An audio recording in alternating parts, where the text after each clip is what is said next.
What's going on, everybody? Welcome to After Prison Show, and today I want to share with you the top 5 scariest things about going to prison. You know, for anybody who might ever say that they're not scared to get locked up or to go to prison, 2 things come to mind when I think about that. 1, they're dumb for even thinking that, and 2, they're definitely lying. I don't care how many times you have ever been locked up in your life, if it's your first time or if it's your 14th time. Anytime that you get locked up, you're gonna be scared. And for a number of reasons at that. And again, in this video, I want to share with you the top 5 scariest things about getting locked up and going to prison.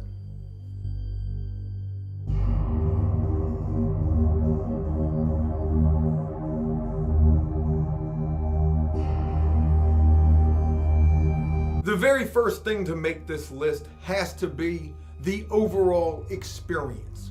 What is this time, again, if it's your first time or your 15th or 20th time, what is this time going to be like? Is this going to be a somewhat easy ride? Is this going to be the toughest time that you've ever spent in your life? The most difficult thing that you'll ever be faced with that you have no choice but to deal with? Are you going to be fighting all of the time? Are you going to have problems with other prisoners? Or even the staff? What kind of guards are you going to have to deal with? What kind of housing situations, cell blocks, or housing units will you be kept in?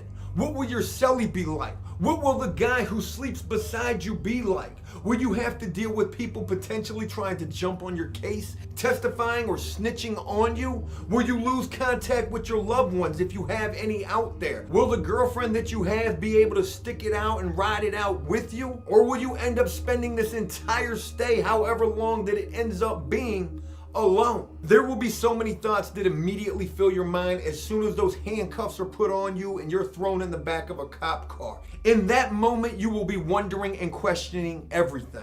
And I don't care how big of a guy, how tough, how hardcore, how thuggish, what your fight game is like, it doesn't matter. From the biggest dudes to the littlest, puniest dudes, even the biggest dudes who think that they won't have any problems because they're too big for anyone to test them, or nobody's gonna mess with me once they see what my fight game is like. Trust and believe me, they're gonna be thinking the exact same thing. What will this overall experience be like this time as I'm sitting in the back of this cop car right now on my way to jail to face whatever is gonna come? And again, no matter who you are, no matter how big or how small that you are, that's going to be a very scary thought. The second scariest thing about being locked up to make this list is not knowing how much time you're going to end up serving. You know, again, when you first get locked up, your mind's going to be going all over the place, 100,000 miles an hour, thinking about every single little thing. And guaranteed to be the top thought is exactly how much time you're going to have to serve, and not knowing, but wondering and thinking, hoping and worrying.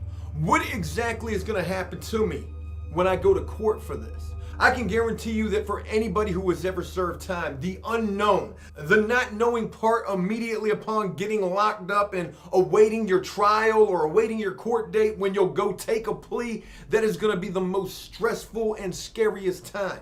Because really, you have no idea what's going to happen to you when you go into that courtroom. All you know is you've got whatever charges that you're locked up for. And guys telling you, oh, you could get this much time. You might get that much time. If you get this judge, it could go that way. If you don't get this prosecutor, you stand a way better chance. And what makes all of this worse as you're awaiting whatever court date you may have coming up is seeing other guys go and come back from court before you. And seeing some of these guys getting absolutely lit up inside of the courtroom because he had such and such judge, because he had such and such prosecutor. Guess what? There's a possibility you could have either of those two, if not both.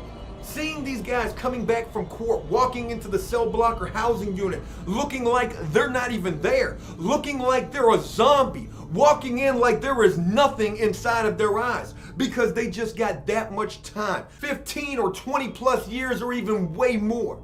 I literally watched the guy go to court and come back who got 208 years. This guy came back, walked into my cell and told me the judge just gave me 208 years because I didn't take a plea deal for 25 years. What would you do if you were in that situation? Imagine being locked up, awaiting a charge of your own, and seeing a guy come back into the housing unit telling you that he just got 200 plus years. You want to talk about scary? And as this guy's telling you this, he looks like a ghost. Like there's just nothing in his eyes. His soul has been completely taken out of his body with the realization that he will never again see the free world. To think that as you're awaiting your own situation, you will be absolutely scared to death. As you're laying in your bunk at night and you can't sleep because all you can think about is this upcoming court date, because all you can think about is what just happened to Goo or what just happened to Trey. And you know there will come a time, guaranteed, where you will be laying in that bunk thinking about that time, thinking about your own situation and what could potentially happen. Your mind will just continuously be racing with the what ifs, and it'll be quiet. It'll be one of the only times when it is quiet inside of that cell block or that housing unit. And as you're laying there thinking, worrying, hoping, praying over your own situation, thinking about everybody who you've already watched go to court before you, in that one quiet moment, which is guaranteed to happen, there's also a very good possibility that you'll hear one of those people crying because they realize that their life is completely over and you're still awaiting your fate. You know, I tell you guys about how loud and obnoxious it is in jail and in prison pretty much 24/7. You know, something to consider with that is maybe a reason that it is because who really wants it to be quiet in there when all they're really left with are their own thoughts of their situation and what could happen with them. And in those moments when it is quiet and you are thinking and you are potentially hearing other grown men crying, you're going to find yourself wishing that it wasn't quiet, that it was turned up to a level 12, just like how it pretty much will be any other time, day or night. And you know, to further continue with this not knowing about the time that you're going to receive or what you could potentially receive, just as scary as all of that leading up to going to court will be for you, and I guarantee you it will absolutely be terrifying, just as scary as all of that will be, no matter if it's your first time or your umpteenth time being locked up, there is no scarier feeling than as you are walking into that courtroom to face whatever type of punishment is about to be handed down to you for whatever reason that you're going into that courtroom in the first place. The third scariest thing about being locked up to make this list has to be, will you survive this? And I know that sounds like a pretty broad and cliche type of thing right there, but that is the absolute truth. You will definitely find yourself wondering that at least a few different times throughout any amount of time that you serve. You know, and this far exceeds violence, where you be killed while locked up, which is something that could definitely happen to you. And I don't care where you are at, from a level 1 to a level 5. From a minimum security all the way up to an administrative, it does not matter. It does not matter where you are, because violence, it takes place anywhere that you're going to serve time. And sometimes, I'm not saying in all cases, but definitely in sometimes, a low-level facility can be just as violent as a high level. Because you've got guys at these low levels who just feel like they have to go hard because they're here at these low levels. And they feel like they belong at the maxes. They belong at the medium. They feel like they belong at least at a level 3 or a level 4. And surprisingly, when some of these guys act up to the point where that's where they're getting ready to get shipped to, I've seen some of these guys absolutely terrified, thinking that's where they're getting ready to go after they've already done everything in their power to ensure that they would be sent there. It's almost like they think that that's not going to happen to them. But your own personal safety and well-being will definitely be a concern, if not a major fear, that absolutely terrifies you at least a couple of times throughout any amount of time that you serve. Whether that fear comes from beef that you have with a certain prisoner, or maybe a set, an entire gang. There was a time while I was locked up that I had a major gang leader of a Spanish gang ready to set a hit out on me, just because I was joking with one of his fellow gang members. And the crazy thing about it was this fellow gang member of his was a friend of mine. And this major gang leader was my bunkie. You know, one of the most terrifying times that I personally experienced while I was locked up was during this situation right here. And again, I dealt with both of these guys. I played soccer with both of these dudes. At first, I was cool with both of these guys. But a little joking between me and this one dude would end up having my bunkie, this leader, ready to want to attack me. And I already knew this guy's reputation. I knew this guy was nothing to play with. I knew this guy was someone you had to take serious. It had only been a couple of weeks or maybe months prior where I was hearing about this guy chasing another prisoner around the rec yard with a knife. And what would end up making this situation that much more scary is not only was I sharing a bunk with this dude in an open dorm housing unit, but they would end up doing some maintenance in the housing unit, painting the bunks, where all of the prisoners would have to spend the night in the hole, in a two-man cell, with the guy that they share a bunk with. And during this beef, during this scary, stress-filled time, we would end up having to spend this night together in this cell, completely away from everything else. And if the violence was gonna occur, that's when it was gonna occur. And if this guy wanted to attempt to stab me, this is when it was gonna happen. Do you know that when they put the two of us in that cell together, I didn't even sit down. This guy was smaller than me. He was shorter than me, but stocky. I'm tall, I'm big. But size definitely doesn't matter when you're locked up. And size definitely doesn't matter if there's a potential that this guy has a knife. And I knew that he had one. And again, I didn't sit down. I stood right there by the door as he sat right there on his bunk, and he said to me, he said, "Joe, I don't want to have to kill you." It was one of the scariest times that I had ever been in. And I didn't fold. I didn't cry. I didn't beg. But I did tell him, I said, you know, I don't want you to have to attempt to do that neither. And you know, we would end up talking this situation out. And I don't know, had this gone any other type of way, would the result have been the same thing? If I hadn't have been this guy's bunkie first, if I hadn't have known this guy and been cool with him on the soccer field and been pretty well respected with the rest of the Spanish dudes who were on this prison, my last name being Guerrero, even though I'm just a white dude, I don't know what, if any, or all of those variables played into this situation, but we were able to come to some type of a resolution. I apologized for disrespecting his fellow gang member. And though that may seem like I folded, that was the safest alternative. At least I didn't have to protect myself from some sort of a knife attack in that cell, cast away from the rest of the prison, cast away from any type of help. Will you survive? And again, it doesn't have to just be from a violence aspect. You know, there's been dudes who have gotten sick and have died because they didn't receive proper or adequate or timely medical care. There was a time when I came out of the hole. I went to the hole for tattooing, and I came out and I took a new bunk in a new housing unit. And when I walked in there, everybody was looking at me crazy. I didn't know why. But I would soon find out that the bunk that I had taken belonged to a guy who 2 days prior or 72 hours prior, I can't remember, was out on the rec yard walking around with his buddy with a cup of coffee in his hand. And all of a sudden he stopped, he grabbed the fence, said something, and then he just dropped dead. You know, I legitimately felt like that bunk was haunted.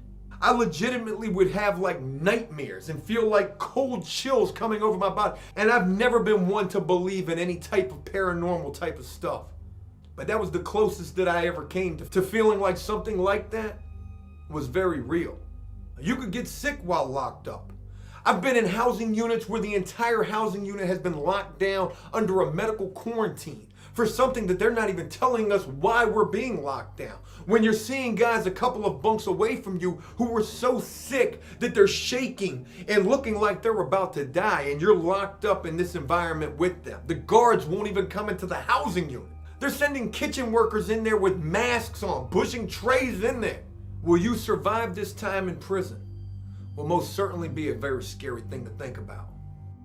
The fourth thing to make this list might sound a little crazy, but I can guarantee you this is a real fear. This is something that is guaranteed to be scary to you at a certain point during any time that you spend in prison.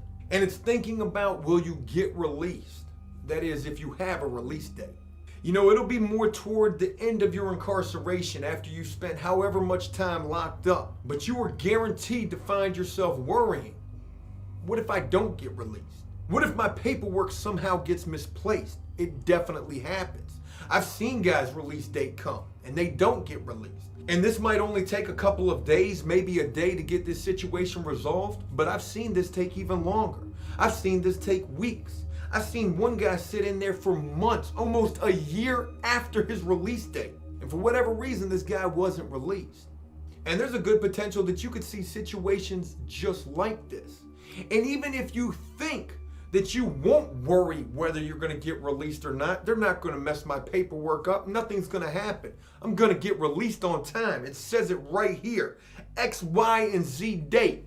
I'm getting released.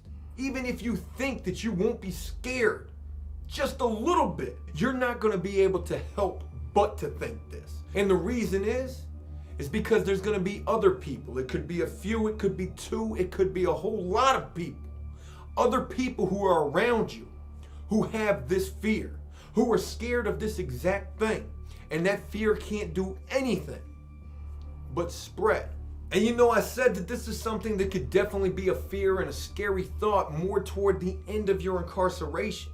But this could be a thought and a fear that you have from the very beginning. Because you could find yourself thinking, as I oftentimes did, you know, what if something else happens while I'm locked up?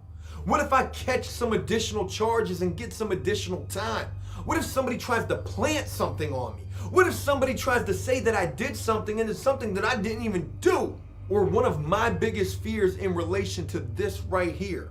What if I don't get released? One of my biggest fears with this was, what if I get in a fight? And I'm not a fighter. I've lost more times than I've ever won, but I will go. But what if I get in a fight and that other guy hits his head?